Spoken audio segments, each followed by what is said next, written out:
에베소서 3장입니다. 14절로부터 21절의 말씀, 에베소서 3장 14절에서 21절의 말씀.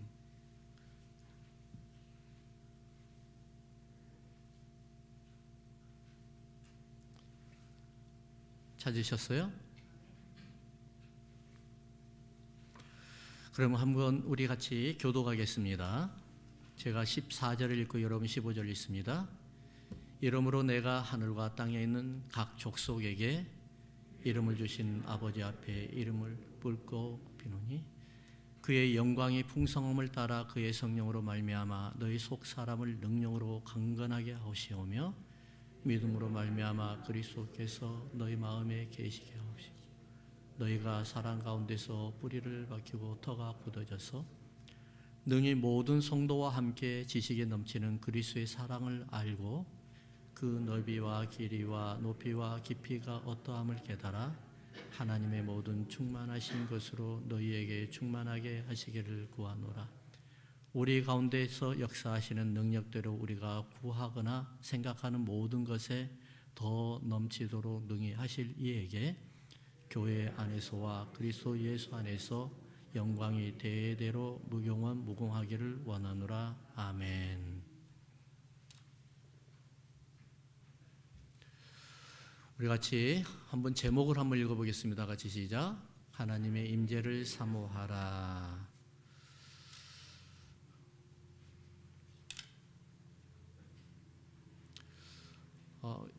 교회를 좀 다녀본 분들은 다 아실 수 있는 내용인데요. 구약의 성막을 좀 아시잖아요, 그렇죠?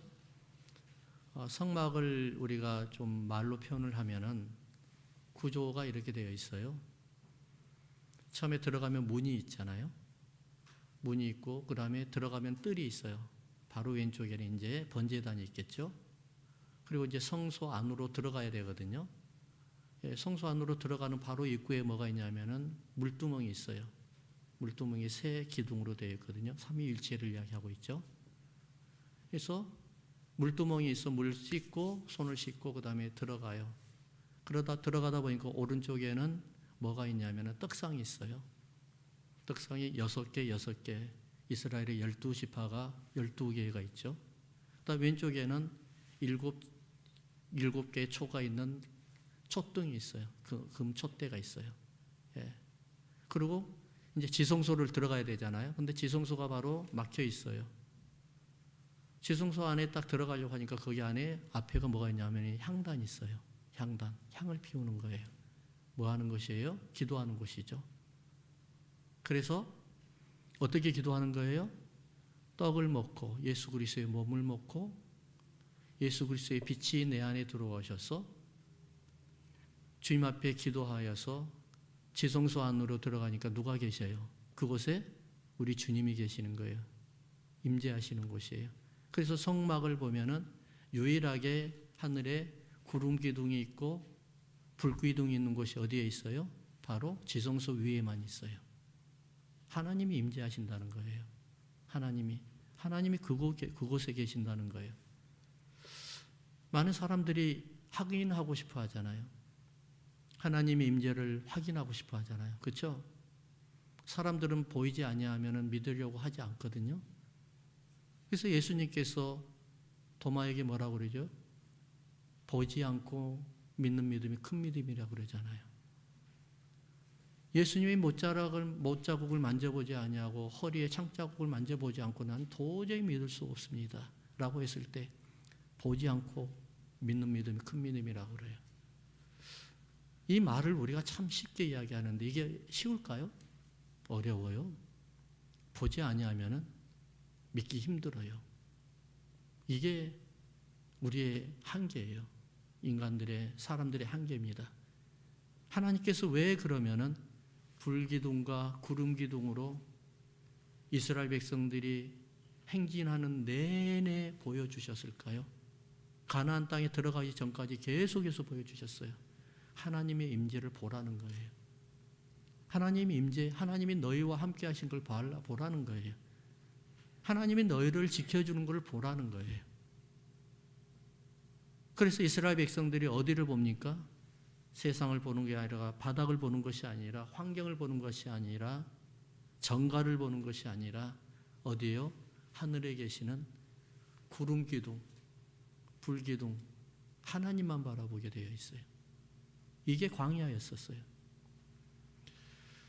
역대하 5장을 보면은 솔로몬이 성전을 완공을 합니다.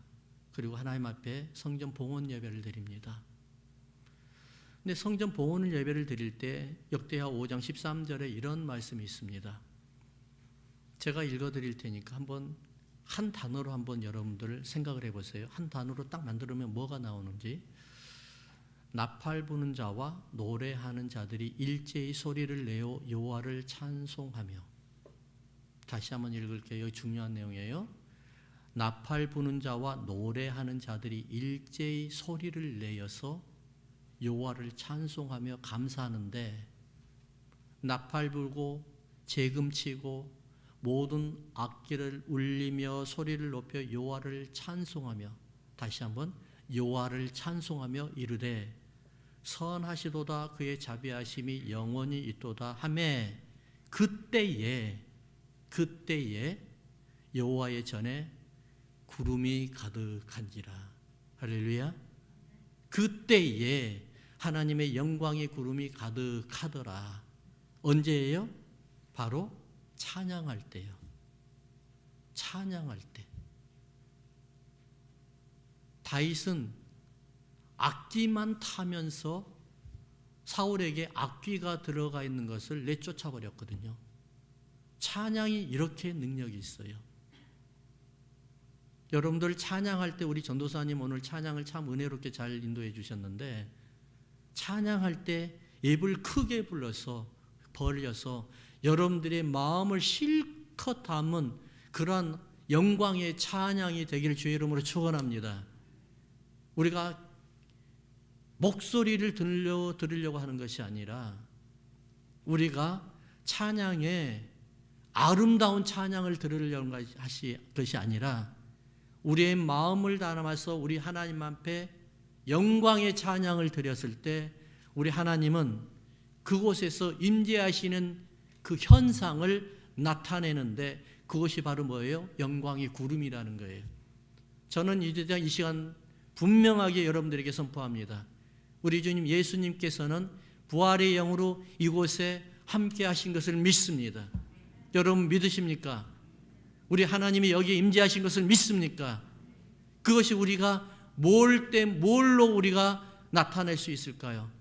찬양하면서 찬양을 받으시는 우리 하나님의 영광의 구름이 덮이듯이 우리의 영광의 은혜가 여러분들의 심령을 뚫을 것이라고 저는 분명히 믿습니다.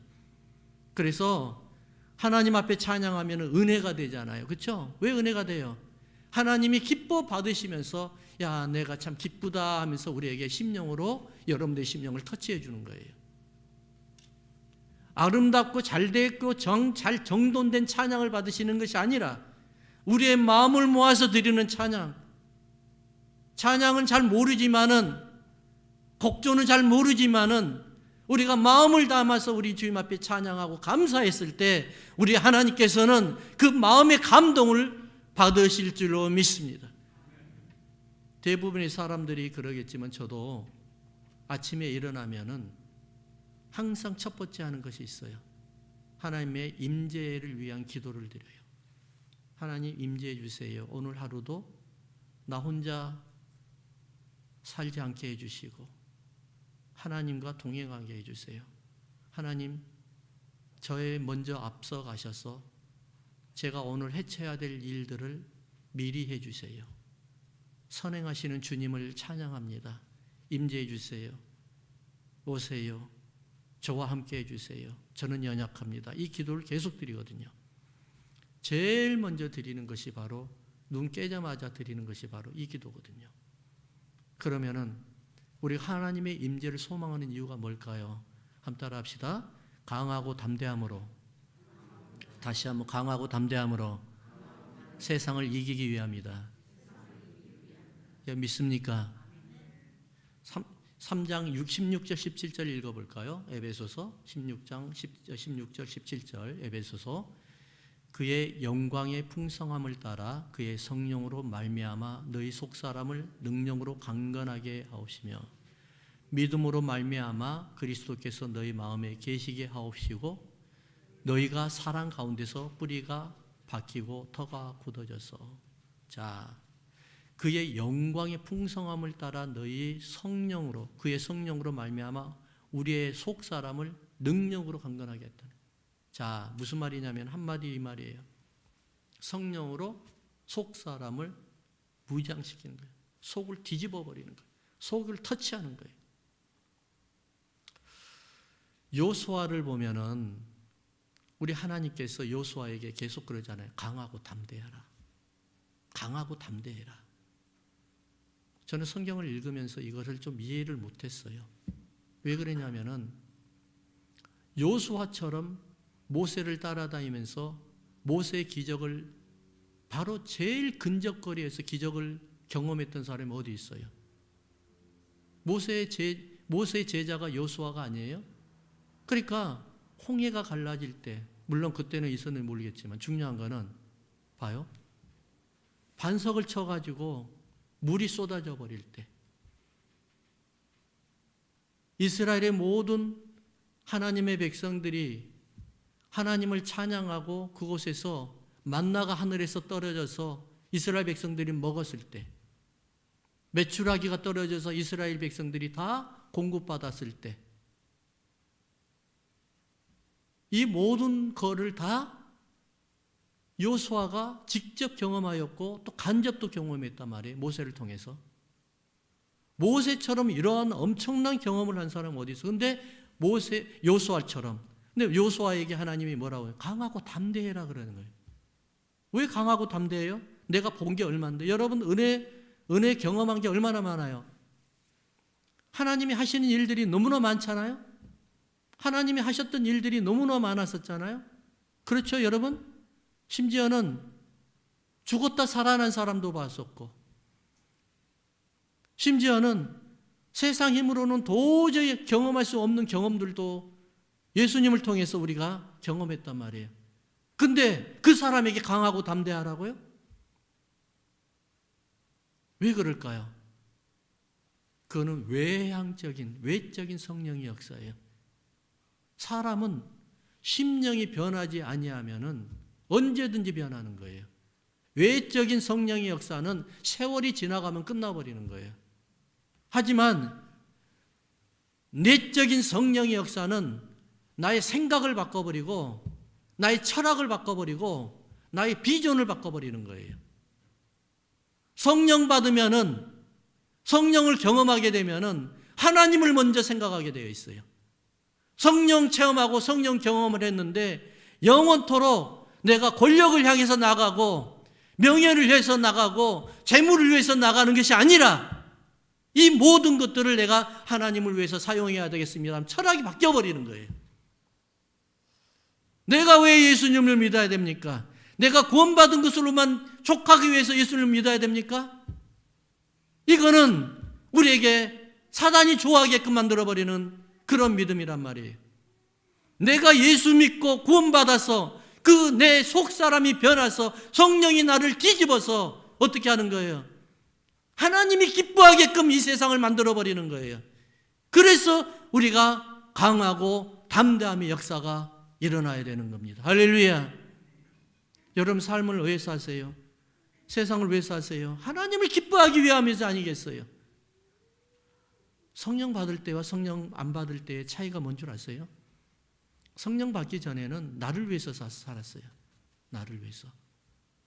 성령을 경험하니까 이때부터는 완전히 달라지기 시작하는 거예요.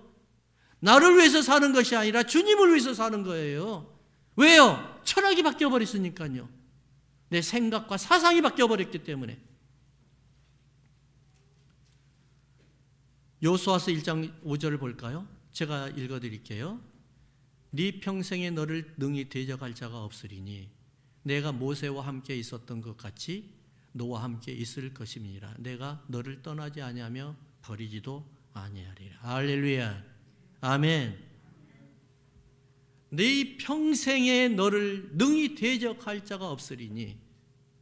하나님이 직접 여호수아에게 말씀하십니다. 그러면서 뭐라고 하냐면은 내가 모세에게 주었던 성령의 역사를, 내적인 역사를 너에게 동일하게 공급할 터이니, 내가 그리고 성령만 공급한 것이 아니라 성령이신 하나님께서 직접 너와 영원토록 함께 있을 터이니, 너를 떠나지 아니할 터니 너는 극히 담대하라 라고 합니다.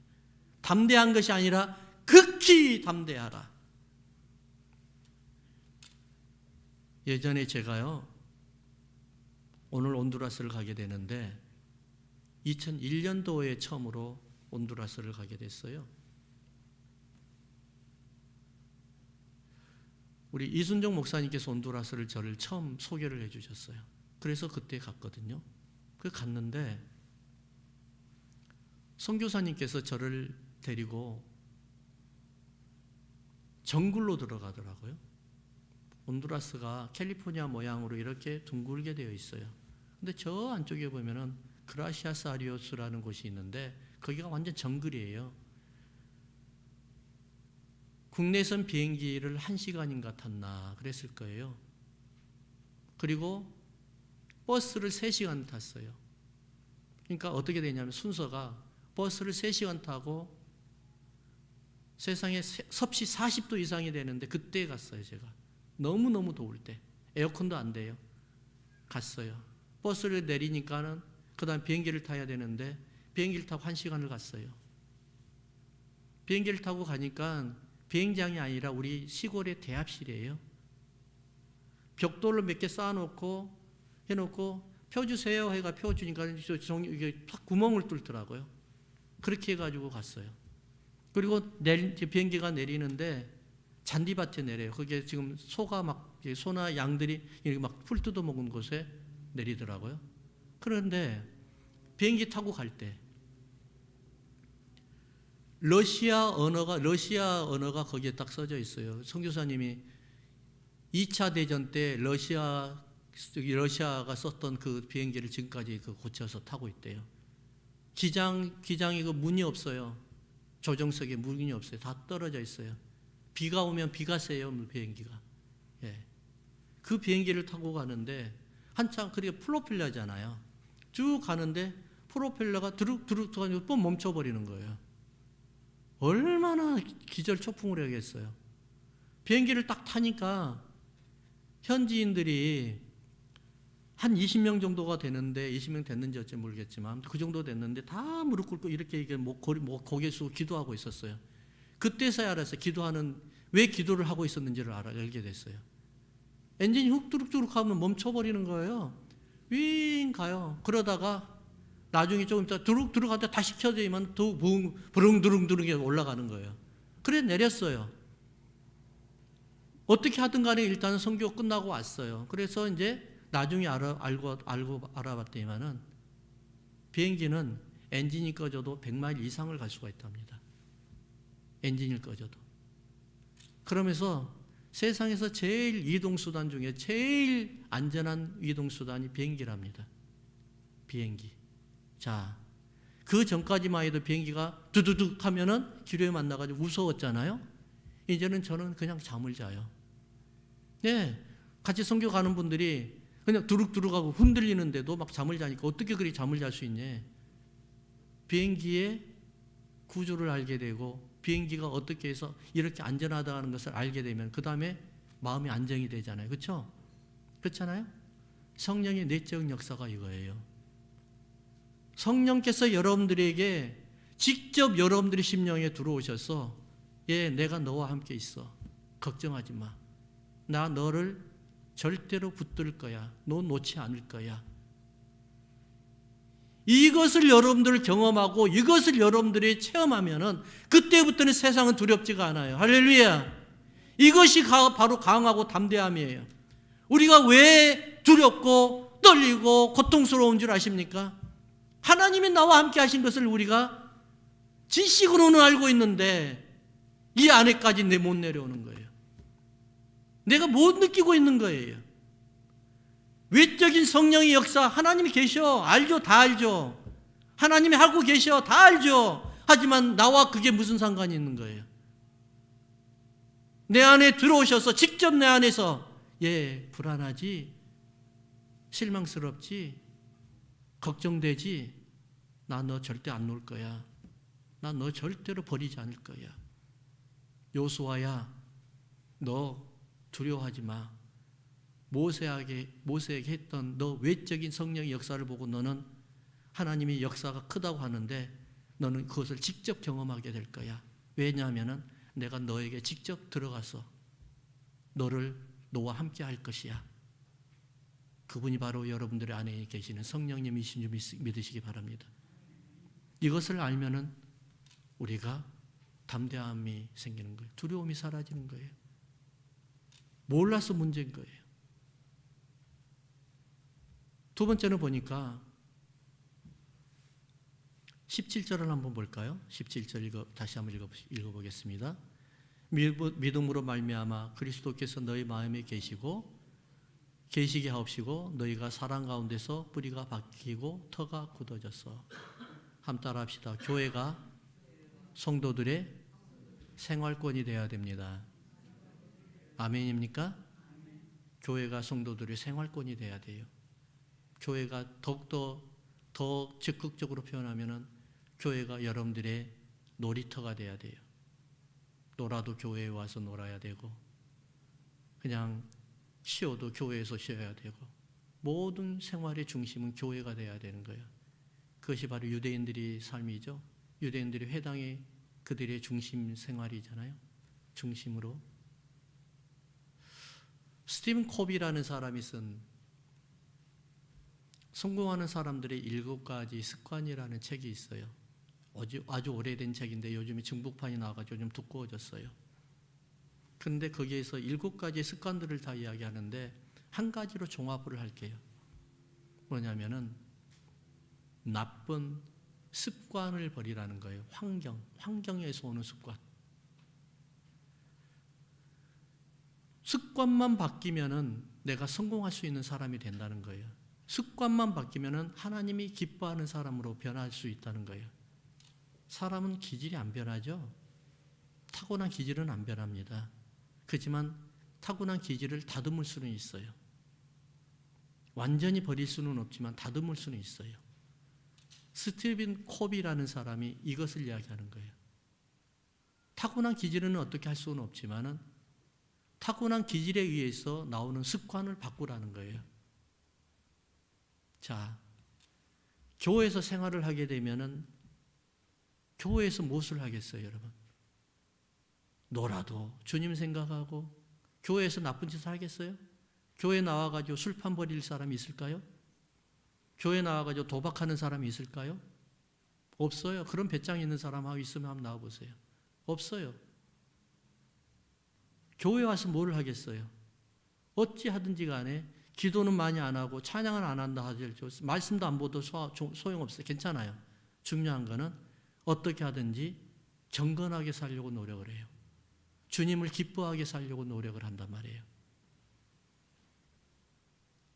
예전에 여러분들도 경험했을 거예요. 예비군 훈련 한국에 잘 아시죠? 군대 제대했던 사람들이 예비군으로 돼가지고 예비군 훈련을 받잖아요. 근데 제가 잘 아는 분이 한 분 계시는데 회사에서 아주 중역이거든요. 엘리트예요. 근데 예비군 복만 입으면은 이 사람이 이상하게 변해버리는 거예요. 저 사람 맞아? 할 정도로 착각할 정도로 변해버려요. 사람들과 같이 그냥 막걸리도 쭉 마시고 막 하면서 물론 막걸리 마신다고 해서 그게 이상한 변한 게 아니라 행동이 완전히 변해버려요. 너무 놀랐어요. 근데 저도 예비군 훈련 받고 왔잖아요. 나도 똑같더라고요. 왜 그런가 생각을 해봤더니 자유함을 얻었다는 그런 것 때문에 있나 봐요. 너도 하니까 나도 하지. 이런 식이었나 봐요. 사람은 환경에 따라서 사람이 변합니다. 내가 뭘 어떻게 해서 내가 이걸 고쳐야 되겠다 하면서 막 기필코나는 해야 되겠다는 사람 외에는 그런 사람도 할 수 있겠죠. 하지만 중요한 건 뭐냐면은 환경만 바꿔버리면은 사람은 변하게 되어 있어요. 교회 사는 게 뭐예요, 여러분? 교회 사는 건 성령 받는 거 아니에요? 성령 체험하는 거? 하나님이 하시는 대로 우리가 따라가는 거 아니에요? 하나님이 기뻐하는 대로 내가 살아가기 위함 아니에요? 여러분 예배를 왜 나오셨어요? 하나님이 받으시기에 합당하시고 하나님 앞에 감사하기 때문에 여러분 교회에 나와서 예배 드리는 거 아니에요? 그렇잖아요? 나의 위주에서 신앙에서 나의 위주의 신앙에서 하나님의 위주의 신앙으로 바뀌어버리는 거예요. 내가 잘해서 감사했던 것이 아니라 하나님이 내게 베풀어 주신 그 은혜에 감사해서 하나님 앞에 예배 드리는 거예요. 영광 드리는 거예요. 성령이 내 안에서 나의 주인이 되어 있어서 성령이 나를 이끌어가게끔 만들어버리는 거예요.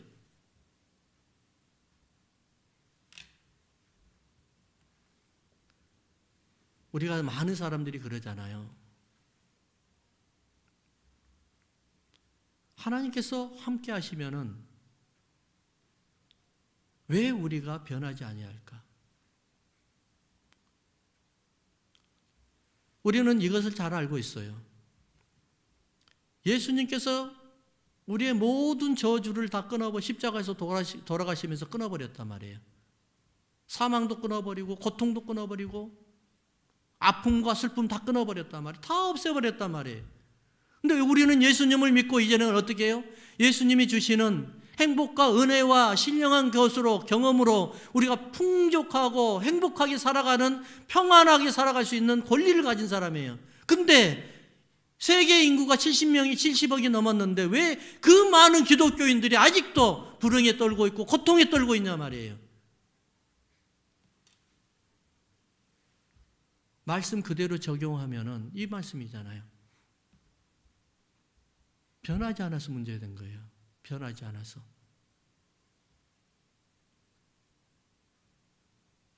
교회가 내 생활터가 되고 예수님의 말씀이 내 생활의 말씀이 되고 성령 충만의 중심으로 내가 살아갈 때 우리는 분명히 성령의 사람으로 하나님의 사람으로 변화되어서 살아가는 줄 믿습니다. 이렇게 했을 때 우리 하나님께서는 우리를 통해서 자연적으로 열리는 그 성령의 열매를 우리의 변하는 모습을 위해서 그걸 통해서 열리게 하신다는 사실을 믿으시기 바랍니다. 세상은 여전히 고통스럽습니다. 세상은 여전히 불행합니다. 어려운 일들이 많습니다. 시편 1편에 이런 말씀이 있습니다. 복 있는 사람은 악인의 길을 따르지 아니하며 죄인의 길에 서지 아니하며 오만한 자의 자리에 앉지 아니하고 환경을 변화라는 거예요. 악인과 함께 있지 말라는 거예요. 악인이 있는 곳에 있지도 말라는 거예요. 죄인의 길에도 있지도 말라는 거예요. 그러면서 2절에 뭐라고 하냐면 오직 여호와의 율법을 즐거워하여 그 율법을 죄하러 묵상하는 줄알다. 할렐루야. 환경을 바꾸라는 거예요. 사단이 좋아하는 세상 문화의 환경에서 하나님이 기뻐하는 하나님의 문화의 삶으로 변화되라는 사실을 여러분 믿으시기 바랍니다. 이런 사람들이야말로 하나님께서 하나님의 임재가 그 안에 넘칠 줄로 믿습니다. 세상에 많은 사람들이 하나님의 임재를 소망하잖아요. 한번 18절 19절을 한번 읽어볼까요? 너희 모든 성도와 함께 지식에 넘치는 그리스도의 사랑을 알고 그 넓이와 길이와 높이와 깊이가 어떠함을 깨달아 하나님의 모든 충만하신 것으로 너희에게 충만하게 하시기를 구하노라.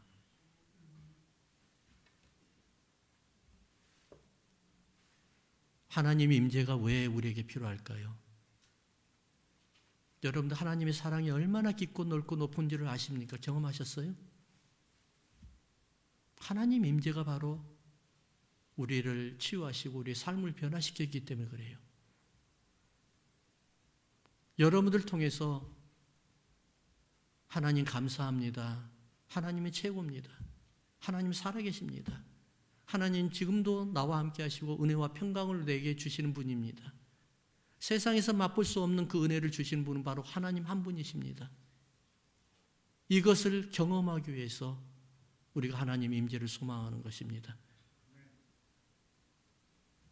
역대하 7장 14절에 보니까 뭐라고 하냐면은 내 이름으로 일컫는 내 백성들이 그들의 악한 길에서 떠나 스스로 낮추고 기도하며 내 얼굴을 찾으면 내가 하늘에서 듣고 그들의 죄를 사하고 함 따라합시다. 그들의 땅을 고칠지라.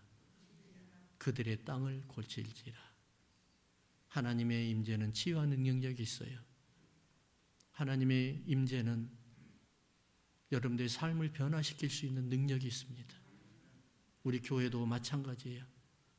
여러분 다른 기도 많이 하는 것도 중요하지만 하나님의 임재를 위해서 기도하십시오.